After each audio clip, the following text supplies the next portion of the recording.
10 million petrified logs. An upside-down forest turned entirely to stone, buried in absolute darkness. Right. That is what is holding up one of the most famous tourist destinations on Earth. Welcome to the Pickmash channel. Glad to be here. You know, when you look at a vintage photograph of a city, your brain tends to process it as a static, aesthetically pleasing piece of architecture.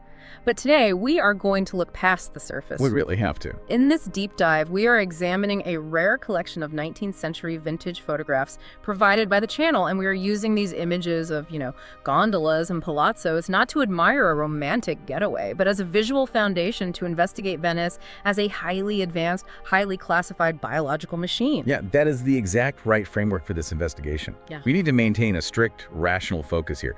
I mean, if you look closely at these archival photographs, you're essentially looking at the outer casing of a very complex engine. Right. The objective today is to deconstruct what you see in those images and examine the rigorous technical and political machinery that kept this city alive in what was, objectively, an entirely hostile saltwater lagoon. Because human beings are not biologically equipped to survive in a saltwater marsh. No, not at all. To understand the buildings captured in these 19th century photographs, we have to start at the absolute bottom. We have to analyze the foundation. Very bottom. The entire city of Venice sits on roughly 10 million wooden piles, like 10 million individual logs driven deep into the mud of the lagoon, specifically targeting a highly compressed layer of clay known as Coranto.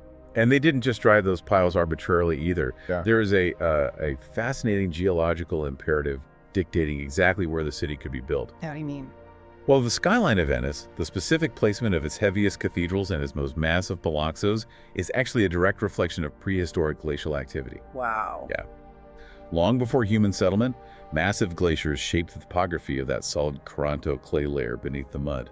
So the city's architecture is essentially a topographical map of an ancient ice age. That's a great way to put it, yeah. Where the Coranto layer was thickest and closest to the surface, the engineers knew they could support the heaviest structures. Precisely. You build light where the clay is deep and heavy where the clay is shallow. But the physical logistics of this are staggering. We are talking about sourcing 10 million wooden logs from the mainland, primarily oak, larch, and pine, right? Correct. Transporting them into a marsh and then physically driving them deep underwater into solid clay. How does a society accomplish that scale of engineering without modern hydraulic machinery, without diesel engines? It required a highly coordinated application of brute force mechanics and just deeply organized labor. They utilized massive mechanical drop hammers mounted on barges. Mounted right on the boats. Right. Teams of laborers would operate these drop hammers, pulling in synchronized rhythmic cycles to drive the timber deep into the sediment. I mean, it was exhausting, dangerous there. I can imagine. But getting the wood into the ground was really only the first phase. The true engineering marvel is what happened to the wood once it was fully submerged. So if they are driving 10 million logs deep into clay, you are essentially looking at a massive upside-down forest buried in the mud. Exactly. But any basic understanding of biology tells you that wood submerged in water rots. Why didn't these 10 million piles just decay, collapse, and send the entire city into the Adriatic Sea centuries ago? Because of the precise chemistry of the subterranean environment they utilized. By driving the wood deep into that specific Coranto mud, they completely cut off its exposure to oxygen. Oh, I see. They engineered a strictly anaerobic environment. Without oxygen, the bacteria and fungi that normally break down organic cellular structure, well, they simply cannot survive. The wood cannot decompose. So they paused the biological clock. They paused it, and then the lagoon altered it. Over centuries, the mineral-rich waters of the lagoon constantly interacted with the cellular structure of the submerged timber. Those minerals slowly seeped into the wood, replacing the organic matter in a chemical process known as mineralization. The wood didn't just survive the salt water, it absorbed it and essentially turned it to stone. The foundation actually gets stronger the longer it sits in the mud? Yes, exactly. That is an incredibly elegant solution. But if you have successfully established a petrified forest in the middle of a saltwater lagoon, you immediately hit a second biological wall. Right. Your citizens cannot drink the ocean. How does a machine surrounded by undrinkable saltwater keep its internal components alive? Water management in a lagoon is the ultimate bottleneck for survival. If you fail to secure a reliable source of fresh water, your entire civilization collapses in a matter of days. Right, dehydration is fast. The Venetians solved this hydration crisis with a localized ingenuity that hydrologists still study today. If you look at the public squares in those vintage photographs provided by the channel, you will see what appear to be standard water wells, locally known as pozzi. But they can't be standard wells. If you dig a hole in Venice, you're just going to hit brackish water. Exactly. They were not wells at all, really. They were highly engineered, decentralized sand filtration cisterns. What the Venetian engineers did was excavate a massive pit in the center of the public square. Okay. Then they lined the entire perimeter and the floor of this pit with a thick, thoroughly impermeable layer of clay called creta. So they effectively built a mask waterproof bowl underground to keep the salt water out. Yes, a giant clay bowl. And then they filled this massive clay bowl with precisely graded layers of specialized river sand. When it rained, the precipitation would hit the slanted stone pavement of the square, run into strategically placed graded catch basins, and slowly percolate down through the subterranean sand layers. It operates like an artificial reverse-engineered aquifer. That's it, exactly. The sand acts as a mechanical filter, stripping out impurities and debris as gravity pulls the water down. That is exactly the mechanism. The purified fresh water would pool at the center of the cistern, where a central brick shaft allowed citizens to safely draw it up. It was a completely self-contained, offline hydration system. But rain is entirely dependent on the climate. I mean, you cannot run a major economic empire on the hope that it rains often enough to fill the cisterns. What happens during a drought? Well, the state did not rely on hope. They relied on the Acquaroli Guild. The Acquaroli. Right. This was a highly specialized, state-sanctioned guild directly responsible for importing fresh water from the mainland via a specific route called the Ciriola Canal. Okay. When rain was scarce, the Acquaroli brought massive barges filled with fresh water into the city to manually top off these sand cisterns. Now, this is where the statecraft side of the machine becomes incredibly rigid. The Venetian state held an absolute, uncompromising monopoly on this water technology. They had to. Right. The engineers who built these cisterns, the well makers, possessed knowledge that was deemed so critical to national security that they were legally classified as state property. Yes, literally state property. They were forbidden from leaving the Republic. If a well maker attempted to defect or share their filtration engineering with a rival nation, they faced severe penalties, up to and including the death penalty. Because in that era, structural knowledge was military power. Human capital was the most valuable machinery the state possessed. But if your engineers are essentially classified military assets forced to stay under threat of death, you can't just operate on the honor system. You need enforcers to ensure nobody is talking. Which introduces the broader operating system of the Venetian machine. It was an absolute, hyper-paranoid surveillance state. Right. To the outside world, Venice presented an aesthetic facade of a serene, wealthy, stable republic. But internally, order was maintained by a shadow tribunal known as the Council of Ten. The Council of Ten. They maintained a vast, heavily funded network of informants throughout the city, and one of their primary tools for gathering intelligence was the Bocche di Leone, or the lion's mouth. Yes, the lion's mouth. These were literally stone faces carved into walls around the city, operating as secure drop boxes. Citizens could write down secret, anonymous accusations of treason, corruption, or espionage and slip the paper into the mouth of the lion. It was a state-subsidized, crowdsourced intelligence gathering system, and the resources backing it were vast. The Council of Ten operated with a massive black budget specifically designated for international bribery and funding this deep network of domestic spies. They spared no expense. None at all. They understood that information asymmetry was just as vital to their survival as the petrified logs holding up their buildings. They bought intelligence, they bought silence, and they bought absolute loyalty. But let's evaluate this rationally. Does anonymous crowdsourced intelligence actually work, or does it just breed chaos? Because allowing citizens to drop unsigned accusations into a stone mouth sounds like a highly efficient way to settle petty personal vendettas rather than gathering actionable, accurate intelligence for the state. The empirical data proves your skepticism is entirely justified. While the system projected terror and kept the population in line, it was fundamentally flawed at an operational level. Right. The most glaring proof of this failure occurred in 1622 with the tragic case of Antonio Foscarini. Now, Foscarini was an elite Venetian patrician, correct? An ambassador. Yes, a highly visible, highly connected state official. Through this anonymous, secret network of surveillance, Foscarini was accused of selling state secrets to foreign powers. Okay. The Council of Ten, operating entirely in the shadows, moved swiftly. Foscarini was convicted of treason and executed in public. And then, shortly after they hanged one of their top diplomats, the council investigated further and discovered that the accusations were completely fabricated. He was entirely innocent. It was a fatal legal error. Yeah? The Council of Ten actually took the highly unprecedented step of posthumously exonerating Foscarini and publicly admitting their mistake. Which is rare for a shadow tribunal. Extremely rare. But the systemic damage was done. The Foscarini case proved a critical failure in their surveillance network. When a state apparatus is calibrated to prioritize paranoia and swift execution over transparent, verifiable evidence, it will inevitably cannibalize its own most valuable assets. So we have an inverted petrified forest, a decentralized hydraulic hydration system, and a deeply flawed, hyper-paranoid shadow tribunal executing its own ambassadors. What justifies this level of absolute control? What were they guarding that was so valuable? That's the real question. The answer lies in their ultimate economic and military weapon. The true engine of this entire machine was their unprecedented industrial capacity. We are talking about the Venetian arsenal.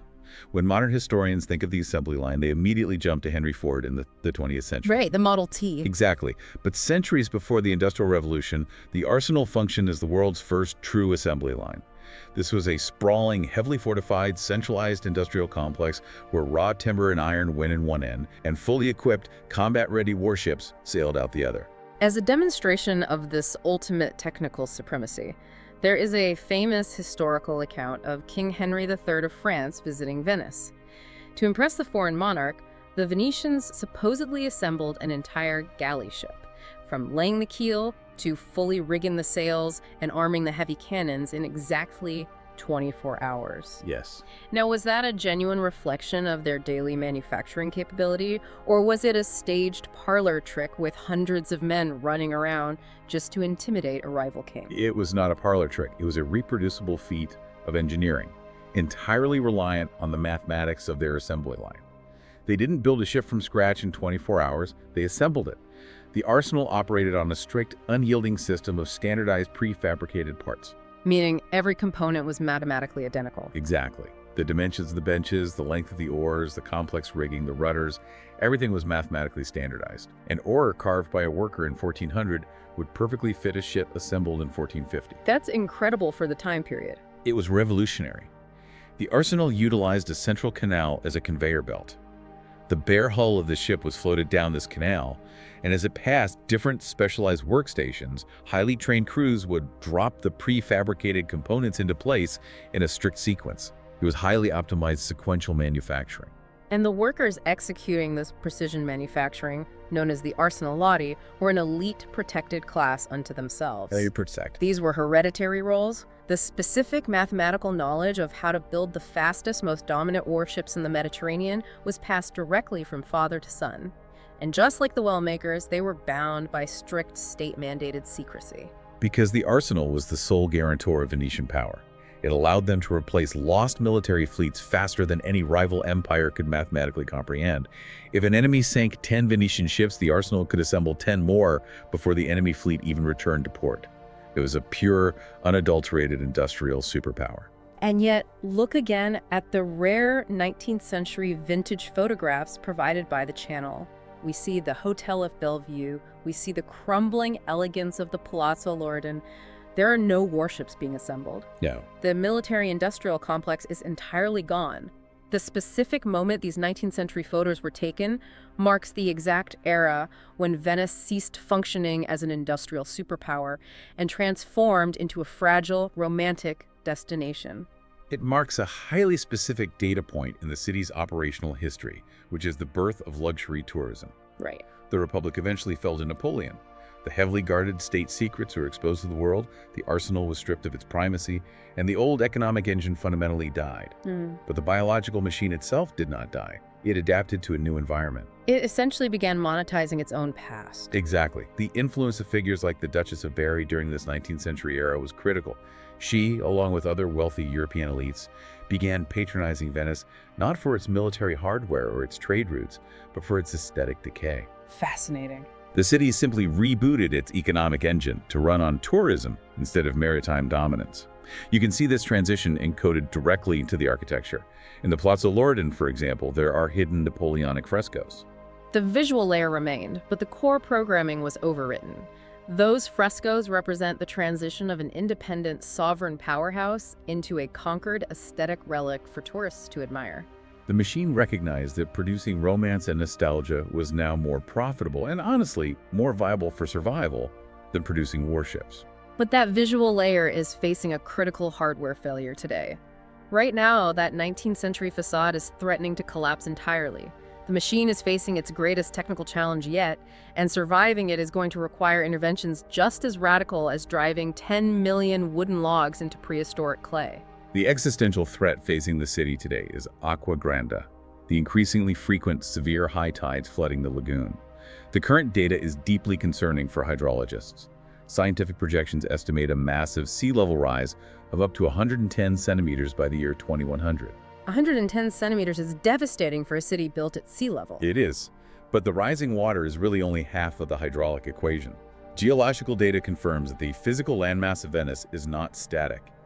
The city is currently actively tilting eastward by exactly 2 millimeters per year. So the foundation is sinking, the entire landmass is physically tilting, and the sea level is rapidly rising. A perfect storm. Traditional barrier methods can only do so much against those combined geological and climatic forces. Which leads us to one of the most fascinating and radical engineering proposals currently being debated, which is the Gambelotti seawater injection theory. It is a breathtaking application of geological mechanics. The concept treats the Earth's crust beneath the Venice lagoon as a giant hydraulic press. The Gambelotti theory is a proposed engineering plan to lift the entire city by 30 centimeters by pumping massive, highly pressurized amounts of seawater deep into subterranean sand layers beneath the lagoon. Hold on, injecting massive volumes of seawater directly underneath a fragile, petrified city that is already actively sinking sounds, like a recipe for a catastrophe. How does that not just shatter the Coranto clay layer or destabilize the 10 million logs? Because it relies on a precise understanding of geological strata and depth. You are not pumping water into the shallow mud or into the Coranto layer where the wooden piles actually rest. Okay, so where does it go? The Gambelotti theory proposes injecting seawater into deep aquifer layers, specifically thick sand layers located hundreds of meters below the surface.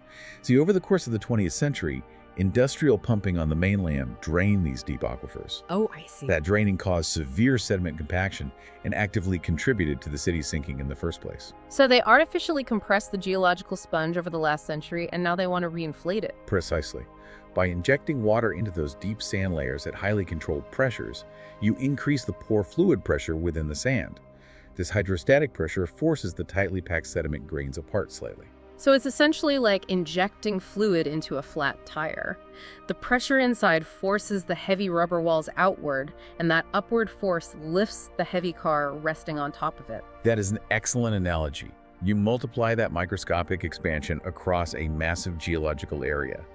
The increased hydrostatic pressure pushes the impermeable rock and clay layers above it upward.